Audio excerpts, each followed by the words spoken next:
dropped those standards after being sued by automakers. But a lot of the vehicles, the Honda vehicles, the General Motors vehicles, were all leased, and nobody had the option to buy. So the automakers took advantage of that and pulled all the cars off the road. They weren't willing to let people take the cars and actually drive them and keep driving them like normal cars. I tell you, when I noticed that GM was losing interest was when I wanted to release my car, and they wouldn't let me. I've never had a product I've had to beg and fight and cajole and persist so much to get, and then had to try and beg and fight and find any way possible to try and keep. Well, they did not give the option They didn't give you an option to buy. They said, thank you for leasing the car. Turn Bye-bye. it in now. Turn it in by such and such a date, or you're going to be held liable.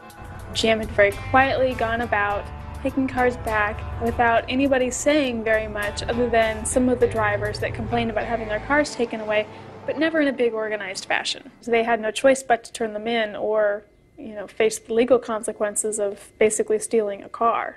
To my knowledge, all the cars were turned in because people had too much to lose. To this day, the automakers have fought anyone actually understanding how much demand there was and how much demand that there is. And so we decided we were going to fight them in whatever way we could, and we became organizers. Across California, drivers held protests to save electric cars. It turned my head around about electric cars, and it broke me of my addiction to oil.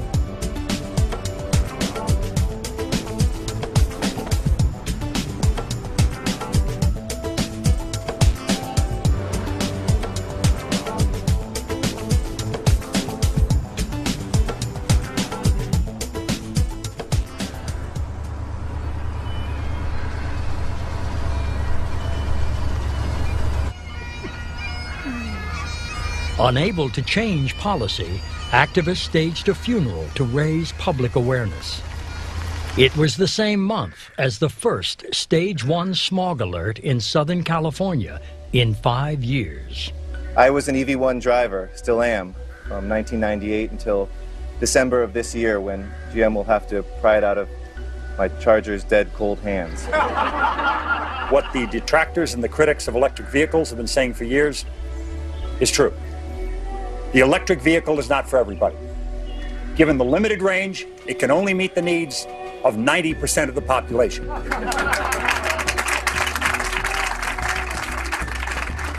People used to ask me, why do you do what you do? And I, especially after I had my son, told them, I figure if I do my job well enough, my son will never know a time before there were electric cars on the road.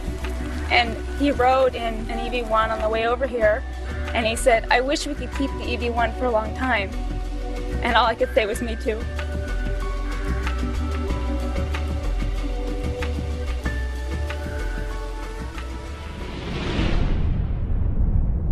By the summer of 2004, there was only a single EV1 left in private hands in Southern California. Today is D-Day.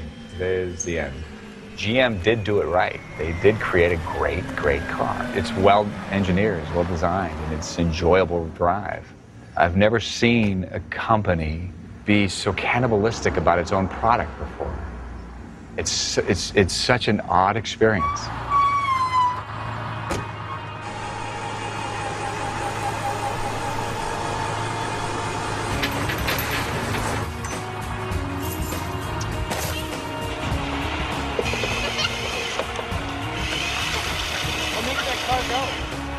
We trust this.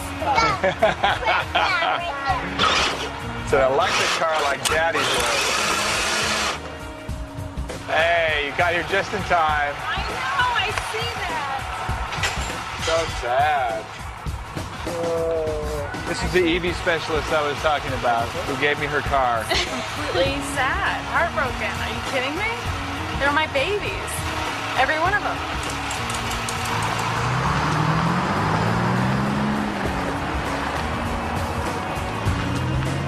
A lot of human potential just drove off. The fight continues. It does.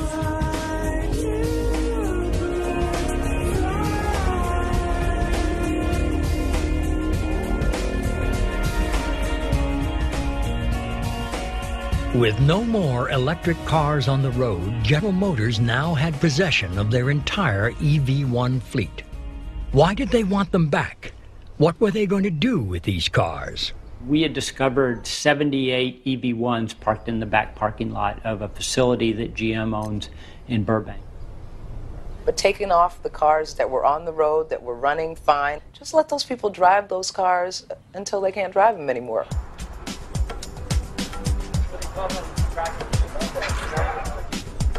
Where are you guys from? We're members of the EV1 Club, and we want to come and take a look at our cars. I know they're being mothballed here. Yeah, I have no authorization for you guys to come back there and look at the cars. Can we just go and, like... No. There were no clues as to where the cars were going until a rumor surfaced on the internet. We had the understanding through back channels that these vehicles were about to be taken to the Arizona Proving Grounds. Many EV1s had apparently been trucked out of state to GM's vast proving grounds in Mesa, Arizona. It's so large, it has the track denoted on it. The location was off limits to the public, and there was no way of knowing where the EV1s might be.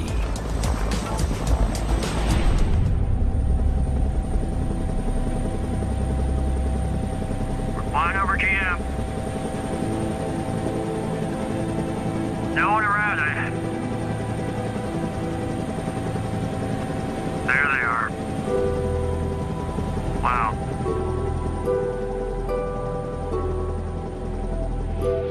We flew over General Motors, and looking down, we could see right next to the racetrack where the EV1 was first tested, we saw, I don't know, maybe 50 EV1s crushed and put on top of semi-flatbeds right next to the yellow crusher. General Motors is almost finished off. I think, I don't imagine there's very many EV1s left that haven't been crushed out. It's pretty sad.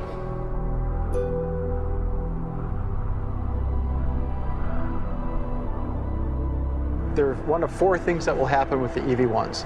They'll go to colleges and universities, engineering schools. They'll go to museums and other displays across the country. Other EV1 vehicles are being driven by our engineers, and the other option for the EV1s at the end of their life is recycling. But know that every part of the EV1 is going to be recycled, dismantled through a third party, and then reused. Everything is going to be recycled. We're not just going to crush it and send it off to a landfill.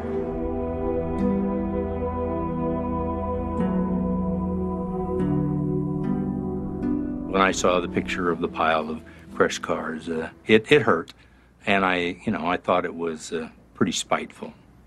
To see on the, on the computer, on the internet, the crushed EV1s that GM did. It was wrong. Tragic. It That was was wrong, tragic.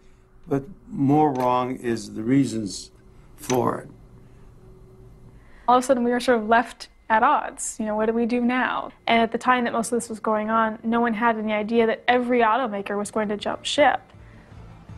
More internet tips revealed that the EV1s were not the only electric vehicles in jeopardy. A number of Ford Thinks and Ranger electric trucks were discovered in Palm Springs and rumored to be set for destruction.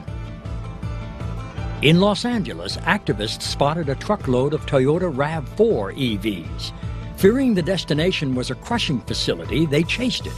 The next morning, the truck turned back. That guy was going as fast as he possibly could in a big transport like that, trying to lose us, it was clear, but wasn't able to do it. And of course, that did change Toyota's plans. It was so inconsistent, they didn't know what the hell to do. Then he goes to the end of the pier, and these two big security guards come out. They open this locked gate. Truck goes inside, and then the security guards come out and surveil us. Somehow we ended up at this godforsaken place. Which has everything. It has spewing smoke into the harbor that kids have to breathe. It has an oil well, and it has Toyota, which is supposed to be the greenest car company, but which is simultaneously crushing and hiding the fact that they're crushing clean RAV4 EVs instead of selling them to willing customers. No one had seen Honda's electric cars since they were taken from customers. Then, an episode of California's Green aired on PBS. So we're going to be able to see cars shredded.